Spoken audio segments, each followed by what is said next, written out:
They stopped me at the tape like I was a trespasser in my own town. Mediator lifting her hand, chin high, stamping power pressed to the table, while my grandson watched with the quiet eyes of a child who'd been mocked at recess for the color of his skin, the bouquet sweating beside a cooler, the monument pale as bone behind her, sun flaring off her clipboard as if it were a badge. Around us, parents shifted between sympathy and fear, and I felt the sting of old rooms where doors shut soft and final, where a missing initial becomes a wall and a simple act of respect is treated like a threat, the air tasting of kettle corn and metal, and the long patience of people told to wait. I am an old man with a steady hand and a folder full of daylight, minutes, policy, permission, a mural plan like a promise, and before the stamp falls, I will lay each page in view and turn this table from a weapon into a mirror, and what it reflects will change the room. Before we continue, please subscribe and check in below. Where are you tuning in? If this hits home, share it so fewer elders carry this weight. The humiliation came before I reached the steps of the bandstand. A strip of yellow tape cut the square in half, and the mediator lifted her palm at my chest like a quiet siren. Her other hand pointed to a plastic tub labeled "Items Held." She didn't have to say anything for the message to land. The bouquet could not cross. I felt the heat crawl up my neck as I stood there with my old shoes on the plaza bricks, the flowers bright and out of place, the afternoon air smelling faintly of kettle corn and copier toner from the city booth. Behind the tape, a metal folding table was set, microphone balanced on a short stand, a stack of forms, a thick black stamp that looked heavier than it needed to be. Beyond the table, the monument rose in pale stone, the carved figures holding still like breath held too long. I tucked the bouquet against my coat and steadied the folder under my arm. The folder had the weight of my week, the 2024 minutes of the plaza's community board, the class schedule from my grandson's homeroom, the letter from his teacher, the simple sketch of a mural with 3 columns we had named together. The pages were edged with color tabs so I could find each piece without fumbling. The hinge of the folder creaked when I opened it. Dry paper smell, plain and clean. A volunteer wrote my name on a slip and slid it to the mediator. The slip landed crooked, the ink already feathering. My hands wanted to flatten it for her, but I kept them close to my chest. The mediator checked the list, then handed me a longer form. One box in the corner waited for a signature that wasn't mine, a rubbed space where a pen had hesitated. She tilted her head toward a line that didn't move. The clock on the city building read 5 and refused to travel. The light had that late glow that makes edges sharper. Faded bunting hung from the bandstand rail, lifting and dropping with the wind like tired lungs. Somewhere a child laughed and then went quiet. The microphone hummed softly under its own breath, a metal taste in the sound. I kept my posture, a little straighter than my back liked, the bouquet in the crook of my elbow, the folder open in my hands like a small table of proofs. Malik slid out of the crowd beside me. He didn't ask questions. He slipped his phone from his pocket, thumb moving with calm, and took a picture of the taped boundary, then the form with the empty rubrica, then the table where the heavy stamp sat on its side like a sleeping animal. He has a way of arranging the whole moment into a line of time. He cataloged the clock face, too, its hands at 5, a small proof against the hour that kept not passing. I asked for the rule in writing. Not loud, not in challenge, just a request itself so I could hold it in my hand like the other papers I brought. The mediator spoke with the assistant and passed my form to him. He wore a lanyard with a laminated badge and walked off, weaving through tripods and coolers and the stack of folding chairs that had not yet been unfolded. The leaves in the sycamores rattled hard for a breath, and my papers lifted. I pressed the folder closed and felt the edges align under my palm. Faces turned and then turned away.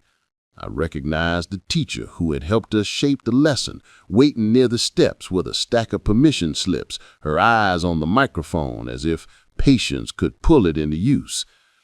On the low wall by the monument, two mothers read the sketch of the mural printed on a single page. They nodded, then looked in my direction and raised their hands in quiet support. Past them, a community leader stood with hands folded, the expression of someone who has waited through many meetings and knows the length of a breath can be a bridge. I kept my feet planted on the brick that had a white paint scuff on it, the shape of a crescent moon rubbed thin by 1,000 souls. The plaza smelled of dust and popcorn salt and faintly of chlorine from the truck that washed the sidewalks in the morning. Strips of flyers trapped under sandbags flooded at the corners like small fish. I am not a man of speeches. I am a man of steps. So I took the next one. I placed the 2024 minutes on top of the folder, the colored tab for gesture policy already pulled. I placed the class schedule beside it, the header neatly underlined, the words field study and listening circles circled once in blue. I laid the authorization note from the school square on top, the principal's signature looped like a ribbon. I rested my hand on all of it. It steadied me. The assistant reappeared with my form and the mediator at his shoulder. He told me there would be a summary review. The words had the softness of something that could go either way. He pointed to a rectangle of tape set on the table surface, an empty square where he wanted my documents to sit when my turn came. He said it would be brief. I lifted the folder and nodded, and the bones in my wrists whispered. The protocol agent arrived with a briefcase. He wore a neutral suit that looked fireproof. He removed the stamp from his side and set it upright, centered, as if it too were a person who ought to be treated with respect. He tested it against a scrap of paper, a single dull thud, and left a clean block of ink. The sound landed in my chest like a slow drum. He did not meet my eyes. He lifted a clipboard and began to write. The protocol agent directed a few people in the chairs. He tapped a stack of blank forms into a neat line. The assistant flicked through a binder that had tabs labeled scope, safety, signage. He extracted a page and slid it toward the mediator. She nodded and placed a sticky note on the corner. The action felt practiced, like setting out plates. Behind them, the monument caught the lowering sun and reflected it into the bandstand, a pale triangle of light across the table that made the ink on the form shine wet. I cleared my throat and asked that the rule be provided in writing. I asked that my request to present a respectful gesture be compared to the minutes that allowed such gestures when accompanied by mediation. My voice sounded older than the rest of me. The protocol agent wrote once more on his clipboard and shifted the stamp closer to my form. Malik stepped forward half a pace and held his phone a little higher. He organized a set of images on the screen, one after another. The minutes, the schedule, the authorization, the mural plan, the signatures of families who had agreed to help paint, dry and careful. He was unbothered by the hush around us. He knows the strength of a timeline. The wind picked up again, sharper. It pulled at the ribbon tied around my bouquet, lifting it and letting it fall against my sleeve. The paper around the stems rasped like sand. I sheltered the flowers with my arm and squared the folder on the edge of the table, aligning the corners as if they were a compass. The microphone whispered its own restlessness. Someone in the audience coughed and then hushed themselves. The clock did not move. A man with a rigid notepad stood a few yards back. He had the stance of a supervisor, the kind you only see when a question has been asked too clearly. He waited with his pen ready. The mediator looked his way, and I saw her mouth the small movement that means, "Please hold." She turned back to me and asked me to place my documents on the tape square. Her hand hovered over the stamp and then away again, the way you test the heat above a stove. I set the minutes down first. The paper looked plain in that light, ordinary and powerful all at once. The class schedule went next, the ink gray and calm. The authorization followed, and then the mural plan last, like a promise that does not push its way to the front. The protocol agent took a single step in. The stamp shifted closer. The ink pad opened. He squared the handle with the corners of my form and pressed it halfway to the page as if measuring weight. My forearms prickled. I could feel each tendon lift. From the corner of my sight, a pair of hands lifted to wave. The two mothers who'd signed their names earlier held up their page again, a quiet sign that they were still with me. The community leader inclined his head once. The teacher unfurled a small summary of the lesson goals and waited just outside the tape. Malik placed the phone on the table edge, camera still on, a thin red dot reflecting in the stamp's glossy side. My heart steadied around the rhythm of the hum and the page and the breath. The mediator drew a line down a margin and wrote the words "Summary Review" in small block letters. The protocol agent pulled the stamp back and planted it upright, like a fence post. The assistant slid a fresh form from the stack and compared it with mine. The supervisor took one step forward, and the shadow of his clipboard crossed the minute book like a sundial hand. The air smelled suddenly of rain that had not fallen.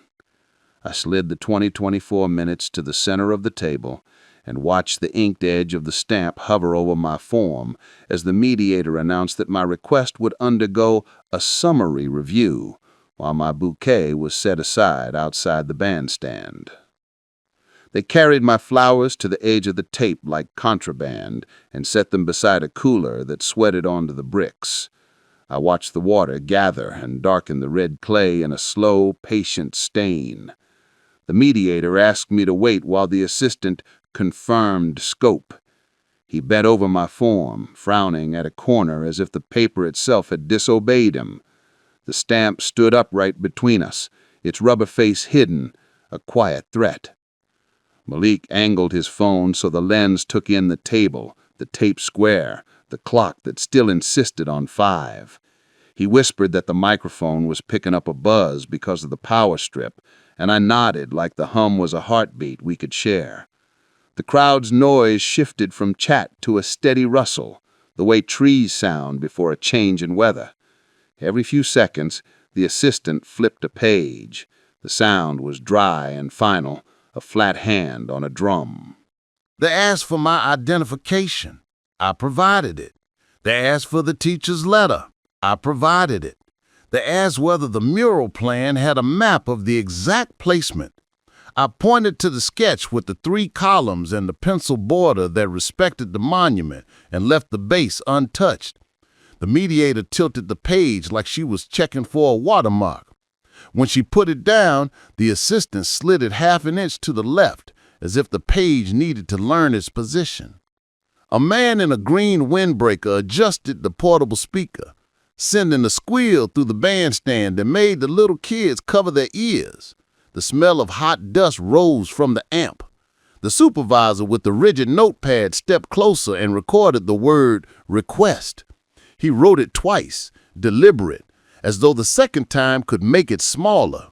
I felt a familiar pressure settle across my shoulders, the weight that visits when a simple thing takes the long road on purpose. The mediator tapped the empty corner on the first line of my form. "There's an initial mark missing," she said, voice quiet, almost kind. I looked at the corner. It held a faint gray smear where someone's pen had touched and lifted without leaving a proper trace. The assistant said the word irregularity under his breath. He pointed at the line beneath it, where I had signed clean and clear. He used the tip of his pen to frame the absence, like a museum guard. Malik leaned into my elbow and spoke low enough to live inside the two of us. He said he had the photo of the volunteer writing my name, and the moment the slip slid across the table, He had the clock in the frame. He had the stamp standing upright. He could show sequence, he said. He could show good faith. I let his words steady the part of me that wanted to bark. I am old enough to know a bark can be mistaken for a bite. They asked me to explain the purpose again. I repeated it in fewer words. Respectful gesture, documented study, listening circle with families, a mural with 3 columns, nothing permanent, chalk first, paint later with approval, no damage to the monument. The mediator nodded to each item and then asked the assistant to note that intent was educational. The assistant wrote educational as if the letters were a verdict. A mother with a stroller paused by my flowers, stroked the ribbon with her knuckles, then kept moving. The son slid a finger across the table, catching the edge of the minutes and making the ink glow. I thought of my wife, gone 10 summers now. She used to say, "Bring all you need and leave behind everything that could make you break." I had brought everything I needed. I could feel the break inside my chest testing the beams like a curious hand. The assistant asked whether I planned to speak at the microphone. The mediator warned me of the time limit. I agreed to the limit. I asked once more for the rule about the flowers. I asked for the line, paragraph, page, year. The mediator pinched her lips like she was saving her breath for the right use. She told the assistant to retrieve the binder with the plaza protocols. He went away and returned with a different binder, thicker, sturdier, its spine cracked from life. He found a tab labeled safety and tapped it with his finger. I asked to read it. He flattened the page with his palm and read it aloud instead. The word may appeared twice where the word must would have closed the door. Malik showed the phone to the supervisor. He scrolled through the set. Tape, form, clock, stamp, minutes, schedule, signatures, mural plan, authorization, the 2 mothers' hands in a half wave, the teacher with her stack at the steps. The supervisor did not take the phone. He leaned in and wrote sequence, timestamp, public record. Then he drew a small square as if it were the tape square on the table and shaded it in with the side of his pencil. An older man at the back asked when the debate would start. Someone said soon. The speaker gave a low throb. A breeze moved through and brought the smell of wet cotton from someone's shirt and the sharpness of an orange peel from someone's hand. I could feel the plaza breathe and hold. The mediator asked me to place the minutes and the class schedule in the square. I did. She asked for the teacher's summary. The teacher approached the tape, paused, and handed it to the assistant, who added it to the stack. The mediator straightened the pages by tapping them against the tabletop, one edge, then the other. The protocol agent shifted his weight and checked the stamp for ink, as if stamps could starve. They began the review. The mediator read the portion of the minutes that allowed symbolic gestures when accompanied by mediation. Her voice was even, the kind used for recipes and addresses. The assistant checked the page number against a table of contents printed in too light ink. He made a correction to his copy and underlined a sentence that did not need underlining. The supervisor wrote aloud with a hyphen and then erased the hyphen like it had been a private thought. When they reached the class schedule, the assistant asked how many students would be present today. The teacher answered from behind the tape. The mediator asked whether any parents had declined to participate. The teacher said that was noted in her stack. The assistant asked whether the mural would involve paint today. I told him no. He circled no, then drew a small X beside the circle, as if the circle were lonely. A man with a balloon stood on the curb and let the balloon go. It caught on a low branch and trembled, then freed itself and climbed to a height where even the children gave up and went back to their popcorn. I watched it shrink. Malik touched my sleeve with 2 fingers, a press and release that settled my breath. He said, "You're doing fine." He said, "I'm here." I believed him because I could feel him. The assistant returned to the empty mark on the first line. He held the paper up to the light and asked the mediator if the absence could be cured. The word carried a taste like metal. The mediator said that sometimes the line could be initialed in front of the table and noted accordingly. The protocol agent said the table usually required the line to be initialed at the time of intake. He said the word usually with its own stamp.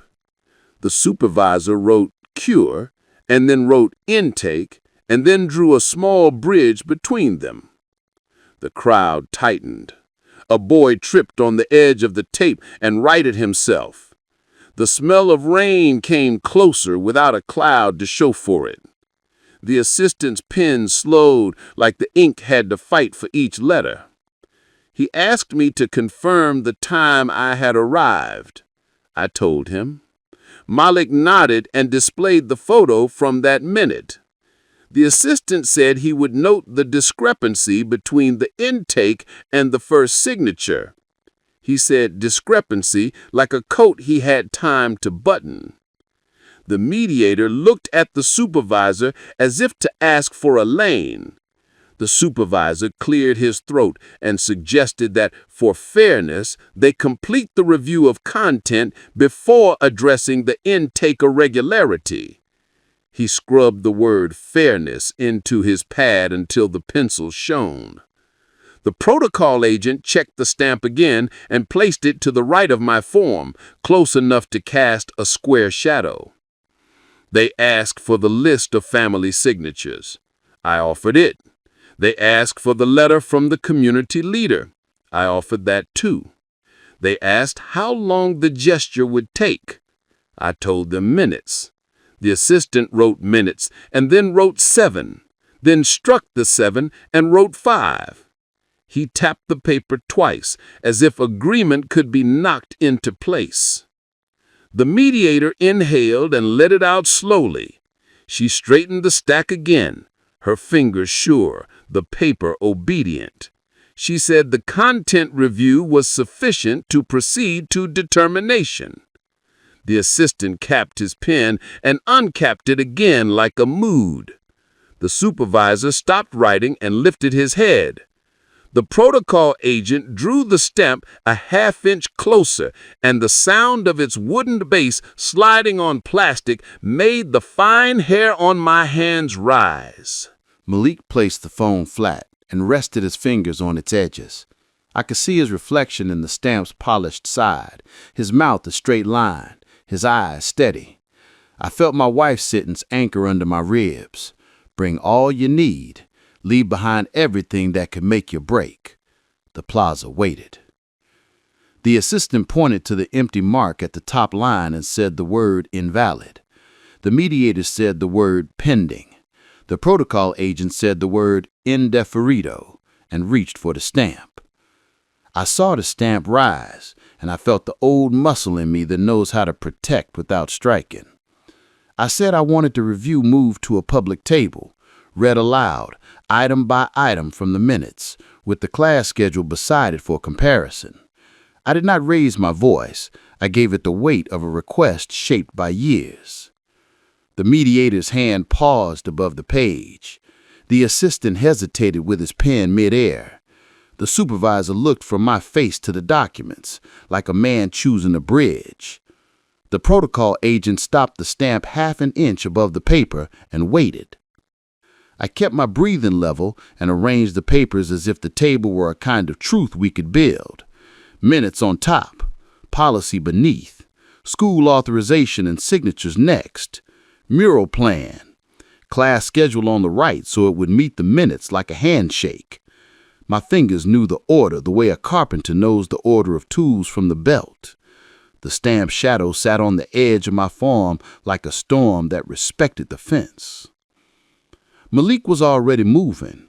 He brought the phone closer, not to intimidate anyone, but to keep time honest. He made a new album right there, named it Plaza 5 p.m., and started a note with the simple list. Request. Stamp raised. Request for public table. Pause. He tapped the words as if penning them down before they could float off. When he looked at me, his eyes told me to stand on what I had built. I stood. The mediator lowered her hand and said the table could be public. She said it like a person taking a cautious step onto a dock that might hold. The assistant exhaled and shuffled the forms into a stack, then separated them again as if he didn't trust the first effort. The supervisor drew a line across his notepad and wrote the word conversion, block letters, then added the time. The protocol agent withdrew the stamp to the side, upright, waiting, a quiet animal in a corner. They shifted the chairs. A low murmur ran through the people at the rail. The teacher came forward with her folder held to her chest and asked where to stand. The mediator pointed to a spot near the edge of the tape, inside the sight line but outside the square. The two mothers who had raised their hands earlier moved closer, holding their page like a lantern. The community leader stepped to the flank of the table, still and attentive, the way a shoreline looks steady while the tide changes in inches. They began with the minutes. I slid the tab to the section marked Symbolic Gestures. The mediator read the header, the year, the board members present. Her voice flattened the words into something official and cool, but the air around it had a hum that I felt in my ribs. When she reached the paragraph about gestures accompanied by mediation, she slowed just enough to let the sentence find its footprint. The assistant traced a line with the tip of his pen, a small tremor there, like a man capturing a skittish insect. The supervisor wrote accompanied in his pad and underlined it twice. The policy went next. The assistant opened the binder to a page where the margins were worn soft with use. He read the clause about community participation and safe use of the plaza.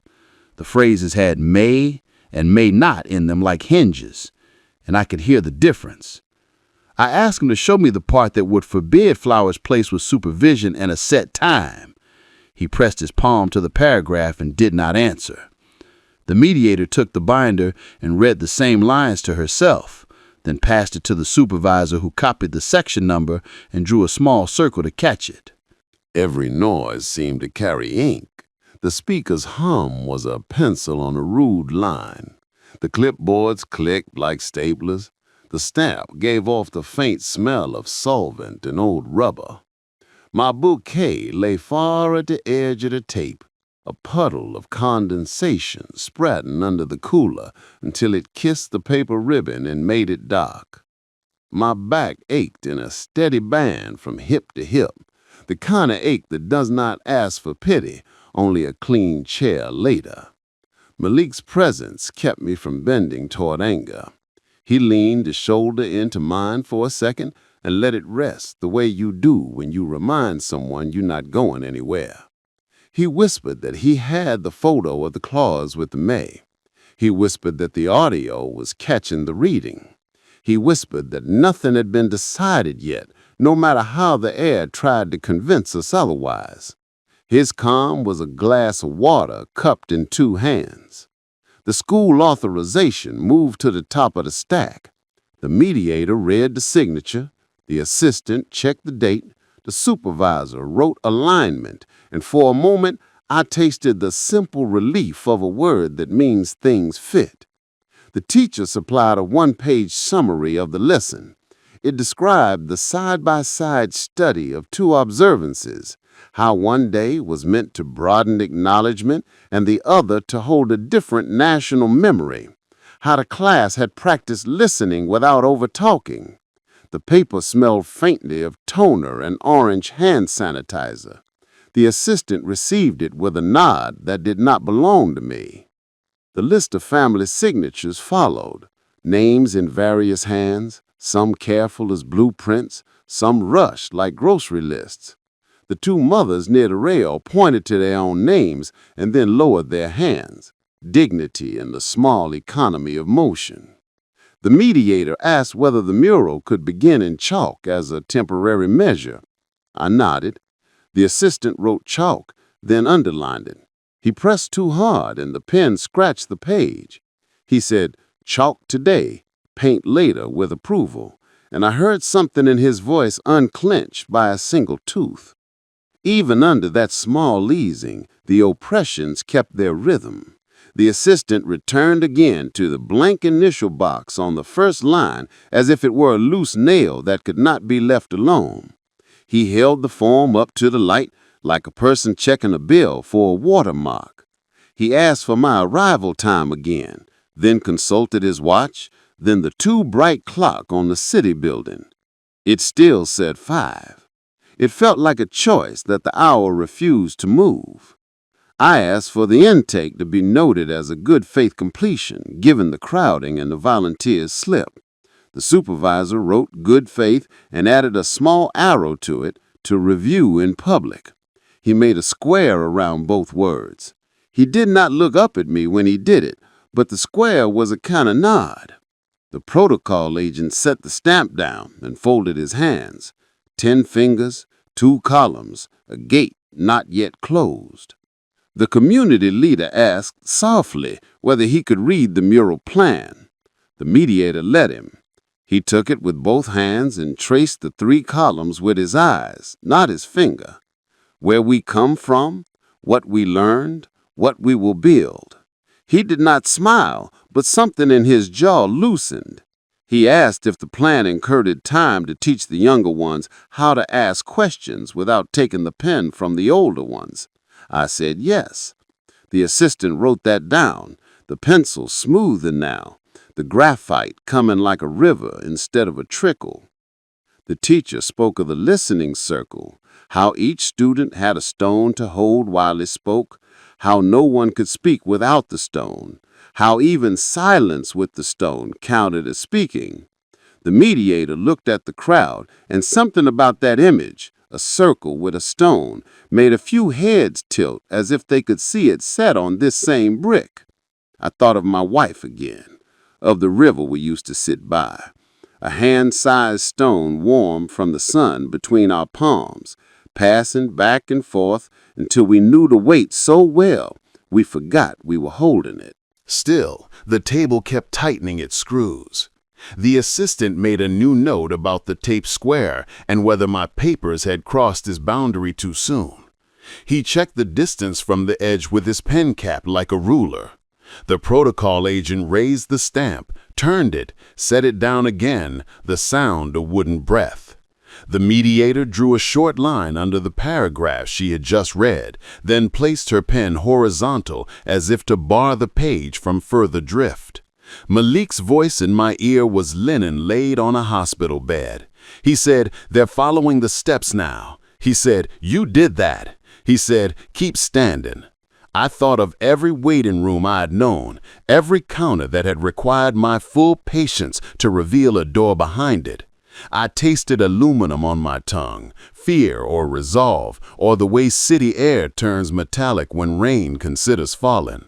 The supervisor cleared his throat and said, for the record, that this review would proceed as a public reading, that determination would be noted in the minutes of the event, and that any intake irregularity would be addressed at the end, not at the beginning, to protect the integrity of content review. He spoke like a person laying a plank across water. The mediator agreed. The assistant wrote integrity in the margin and boxed it. The stamp did not move. They arranged the minutes in the class schedule side by side on the table so that the language about gestures and the outline of the lesson touched at the corners. The page edges met like teeth in a careful bite. The mediator placed her fingertips on both pages as if she were holding 2 ends of a string. The air around us grew quieter. A flock of pigeons dragged their shadows across the bricks in a low arc. My bouquet caught a hint of wind and nodded once, twice, then returned to stillness. I let myself breathe once, fully, and then another time, smaller, like a person adjusting a picture frame until the edge is true. Malik's phone recorded the whole spread in one clear image. He held still, a boy pretending to be a tripod, and my chest eased because he was there. The supervisor lifted his pencil, ready to write the word determination, and it hovered like a promise suspended by thin wire. Then, a municipal runner in a safety vest climbed the steps and set a sealed envelope on the table with my name and my grandson's written on it in hard blue ink. If you're still with me, tap like, drop your opinion in the comments, and share. Your voice pulls more chairs to this table. The envelope lay there like a weight no one wanted to claim. The runner stood back with his hands on his vest, waiting to be told he had done enough. The mediator asked the supervisor how to proceed. He touched the corner of the envelope with his pencil and read the addressees without opening it. He said, for the record, it would be logged as context only, not as grounds to change the order of review. He wrote context on his pad and drew a small box around it, then looked to me for consent. I nodded. I wanted the air clear and the table honest. The assistant slipped the envelope into a plastic sleeve and labeled it with the time. Malik lowered his phone a few inches and recorded the label itself. The blue ink, the sleeve seam crimped like a zipper. The teacher stepped forward and said she could supply the notes she had prepared about the class study and the listening circle, so the table would understand what the day meant to the students. The mediator approved. She took the teacher's paper and set it on the stack with a careful palm, as if balancing a tray. I felt my jaw unclench enough to find words that were patient. I said that whatever the envelope held, it didn't change my request. A respectful gesture in the frame of fairness, and a plan for a mural that would be built by listening more than by painting. The community leader, who had been quiet, asked if he might read my mural sketch again. The assistant passed it over. The leader breathed once and studied the 3 columns like a shoreline map. He didn't add advice. He just returned it with the gravity of someone who knows the difference between paper and place.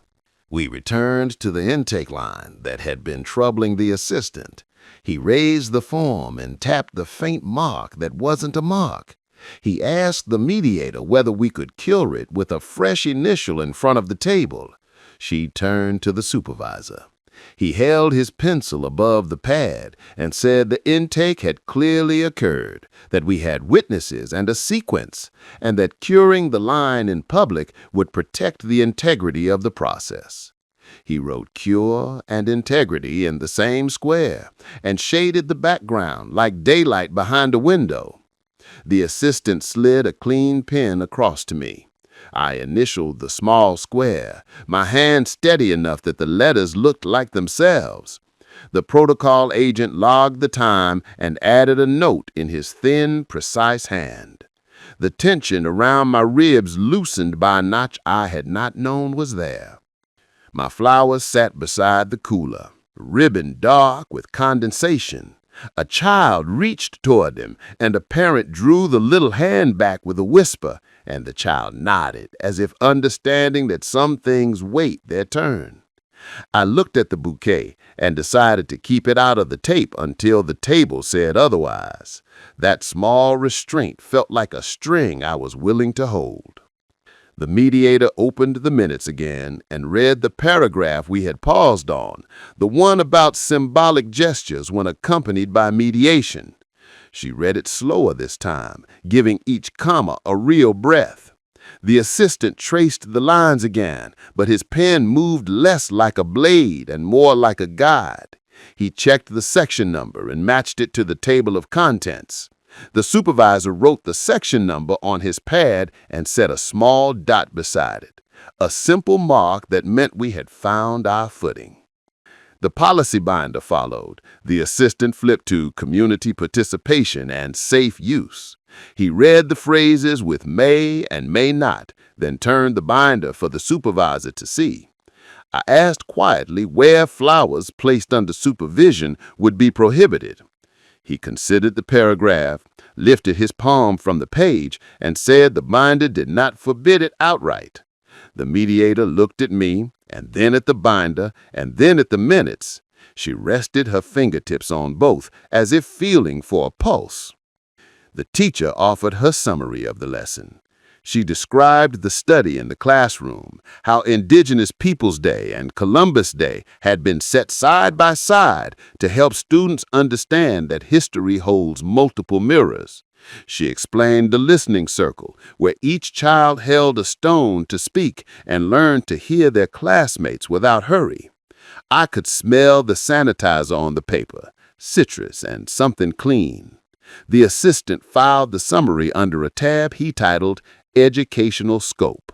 He wrote the words with a softer hand.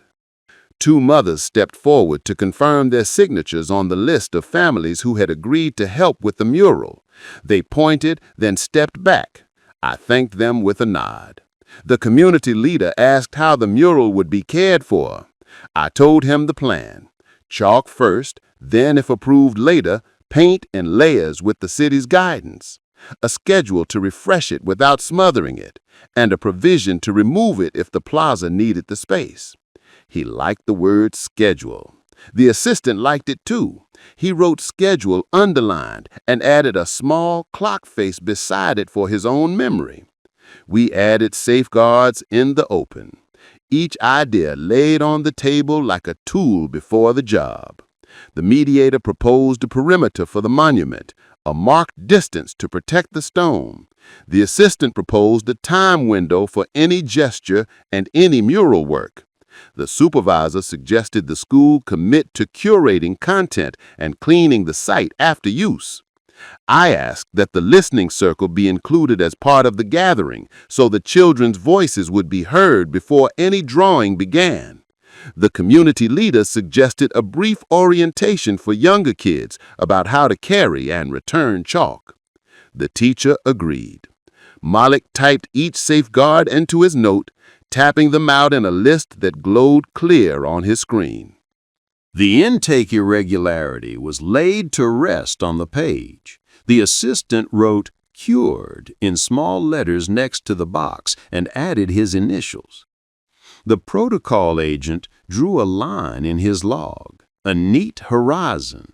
The clock on the city building still read 5, but its stubbornness had lost its sting. Time had become the work we were doing with our hands. The speaker's hum eased as someone adjusted the power strip. A breeze carried the smell of rain again, and the faint sweetness of kettle corn got lost under it. At the edges of the plaza, pigeons moved like a gray tide from bench to bench. The ribbon around my bouquet had dried in one spot and stuck to itself. A long thread of it lifted and fell and lifted again. I thought of my wife's advice, and I felt the truth of it in my bones. Bring all you need. Leave behind what could make you break. I had done both. I would keep doing both until the table had done its part. The mediator summarized the path we had taken so far. Intake, minutes, policy, authorization, family support, lesson summary, mural plan, proposed safeguards, and the decision to treat the envelope as context only. She spoke without triumph and without apology. The assistant made tidy notes, box by box. The supervisor reviewed his pad and nodded once, the kind of nod a person gives when the frame is square. The protocol agent checked the stamp and left it upright in the corner. It had the patience of a clock that trusted the hands would move when they were meant to. Malik took a single step back to fit the whole table into his frame. The minutes with their calm text, the class schedule with its steady columns, the binder open to a paragraph framed by May, the list of signatures, the teacher's paper, the mural sketch, the plastic sleeve with the envelope set aside. When he lowered the phone, his eyes were warm and steady. He didn't say a word. He didn't need to. He was the still point in the circle. I asked for the record that the mural plan include the 3-column header exactly as the students had named it: where we come from, what we learned, what we will build. The mediator wrote the 3 lines on her sheet and underlined the last one. She said the phrase had a good shape to it. The community leader agreed. He said it carried responsibility without showing off. The assistant copied the lines into his notes with a care that surprised me. The teacher spoke once more about the listening circle, how the stone passed hand to hand would slow the room down until every voice could be found. The mediator set her pen beside the minutes and folded her hands. The supervisor capped his pencil. The assistant straightened the corners of the stack. The protocol agent positioned the stamp a comfortable distance from the form. The air in the bandstand shifted from tight to ready, a soft change, like a door opening to a room with light. The runner in the vest had long since gone. The plaza itself seemed to take a breath and settle. People on the benches adjusted their jackets. A small child leaned against a parent's knee and went from standing to drowsy without protest. The breeze turned the paper corners and then let them be. My back still ached, but the ache had a place to sit. We were not finished, but we had put the pieces where they belonged. The intake was whole. The safeguards were drawn. The envelope rested, labeled, and silent. The minutes and the schedule faced each other on the table, like 2 hands about to clasp. I stood with my folder open, the ribbon on the bouquet quiet at last, Malik at my side, a calm anchor, and waited for the final reading to begin. The mediator placed both hands on the table, fingertips resting on the minutes and the class schedule, like she was feeling for a shared pulse. She read the exact line again, the one that had brought us this far. Symbolic gestures may be conducted when accompanied by mediation. Her voice was steady and plain. The assistant tracked the sentence with his pen, then lifted the policy binder and read the language on community participation and safe use of the plaza. He did not add spin. He did not look for a trap. He read, paused, and let the words sit in the open air where they belonged. The supervisor wrote a heading in his rigid pad: determination. He dated it. He underlined it once. The protocol agent set the stamp within reach, but not over the paper, a small courtesy that felt larger than it looked. He cleared his throat and said he would log whatever the table decided and apply the mark only when told. His tone had lost the finality that had frightened me earlier. It sounded like a gate that could swing either way. The mediator asked if anyone at the table believed the minutes and the policy, read together, barred the placement of flowers under supervision and within a set time window. The assistant shook his head. The supervisor said no. The protocol agent said no as well, and the word came out softer than the ones he had used all afternoon. The mediator wrote no across the line for prohibition and boxed it. She wrote permitted with conditions and drew 3 small squares below it, each waiting for a safeguard to be named.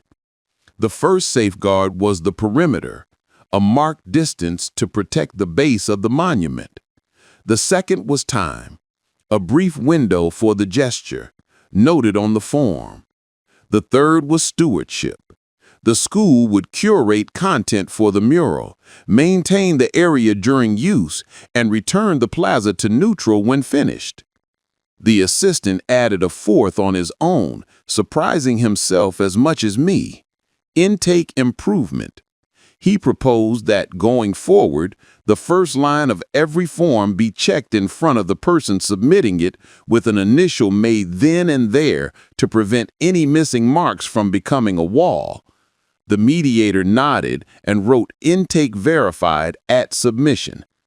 The supervisor underlined it twice. The protocol agent added the same note to his log. The teacher stepped to the tape and reminded the table that the listening circle would be the first act before any chalk touched stone. The community leader asked that one of the elders be invited to open that circle with a few plain words about care. The mediator wrote both points under conditions. She looked to me. I looked to Malik. He lifted the phone so the frame held all of us, the minutes, the schedule, the binder, the flowers waiting beyond the tape, the plastic sleeve with the envelope resting like a quiet fact. He did not smile. He didn't have to. He was my confirmation.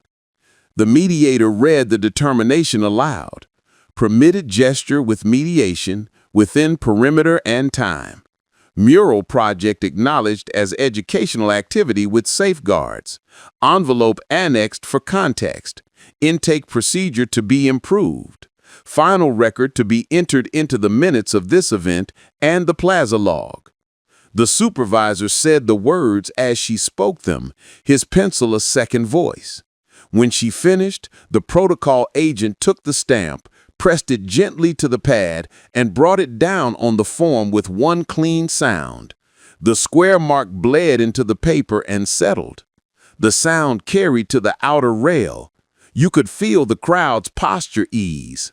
A boy who had been standing on a bench let his heels drop and leaned into his father's side. The two mothers near the tape folded their page and held it against their chests. The teacher touched the edge of the table with two fingers, a gesture of agreement I had seen at funerals and at ribbon cuttings. The mediator turned to me and said there was one more thing. She placed her pen down parallel to the minutes and stood a little straighter. She said she would like to acknowledge the way she had handled the flowers when I arrived, the way the tape and the tub and her lifted hand had made a simple act feel suspect. She said she had not intended to shame me, but she heard how it landed. She said she would volunteer to attend the city's next training on community-facing procedures and asked that a section be added about symbolic gestures at civic monuments. She did not say it like a script. She said it like a person who had learned a thing at the table and wanted to keep it. The assistant added his name to the training list. The protocol agent said he would attend too and review how the stamp was used in interactions like this so the sound would never be the first answer. The supervisor wrote training commitments and underlined them. He drew a line down the pad and wrote policy clarification to be posted on the plaza board and the city site. He said it out loud so the public could hear. The language about symbolic gestures would be posted where anyone could read it, with the conditions beside it, so the rules could not hide inside a binder. The mediator nodded and looked relieved, as if light had reached a room that had gone without it. I asked for the time window. The assistant wrote 5 minutes, then looked across the table. The supervisor said 5 was good. The mediator agreed. The protocol agent wrote 5 men in his log. The teacher raised her hand and asked to add the listening circle to the event note. The supervisor wrote it. The community leader asked to add a courtesy line, inviting parents to join the circle if they wished. The mediator wrote that also and looked up at me. She said, "We're ready when you are." I walked to the edge of the tape where my bouquet waited in its small patience. The ribbon was stiff from drying, a single corner glued to itself. The cooler's sweaty puddle had stopped growing and left a dark ring like a halo on the bricks. I lifted the flowers, and the stems were cool in my palm. The air had the clean smell that comes before rain without promise. I carried the bouquet into the bandstand, past the microphone, past the stamp in its corner and to the chalked arc that the assistant had just drawn with a piece of pale yellow. Malik's camera watched from the table, a witness that did not need to speak. I stopped at the line. I looked at the monument. I thought of the class, their stones passing hand to hand, of my wife, her sentence carried like a folded note in my ribs, of Malik, quiet and steady at the table, of the envelope labeled and set aside, waiting its own path elsewhere. I set the bouquet on the bricks within the marked arc and stepped back. I did not kneel. I did not bow. I stood with my hands open and my breath low. The mediator marked the time. The assistant recorded it. The protocol agent wrote the entry number. The supervisor drew a small square and shaded it once. The speaker, for the first time in an hour, was silent. The plaza listened. When I returned to the table, the mediator thanked me for my patience. The assistant apologized for the way the intake line had been handled and said he would bring the verification change to the next staff meeting. The protocol agent asked permission to photograph the documents side by side to attach to the log for anyone with questions later. The supervisor said he would file a recommendation that the plaza's board update its posted guidance before next week's events. Consequences are often small when you read them, but they are real when you live under them. These felt real. The teacher asked if she could read a single paragraph from her summary to close the table's work. The one about how the students had learned to hold two histories without erasing either. The mediator agreed. The words were plain, without music, and still they rang. The community leader nodded once, a tiny bow to the work of the day.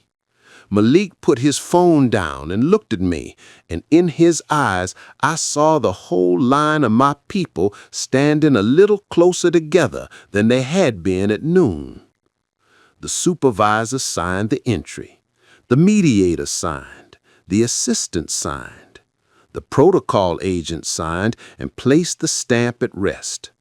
I signed last, my name shaped by these bricks, this air, these hands. The plaza felt different. The clock still reported 5, but time had moved through us the way a river moves a stone. Not fast, not dramatic, but visible if you know how to look. I stood there with my folder open and my shoulders light. The table had not given me victory over anyone. It had given me the dignity of procedure done in daylight. The mediator and her crew would learn in public, not behind a door. The plaza would post the words that had once stayed in a binder. The children would see what careful steps could make. Malik would carry the record that showed how a square stamp can be the end of a wall instead of the start of one. I picked up my folder and the weight of it had changed. It was still paper, it was still ink, but it had the sound of something finished for now, like a latch clicking at last. I touched Malik's shoulder and he leaned lightly into my hand. The air was soft. The bouquet waited by the monument, not as a triumph, but as a promise kept. When truth stands beside procedure, respect finds its place, and memory finds a future. Did this move you? Like, subscribe, and say in the comments how you'd handle it with your family. See you in the next chapter.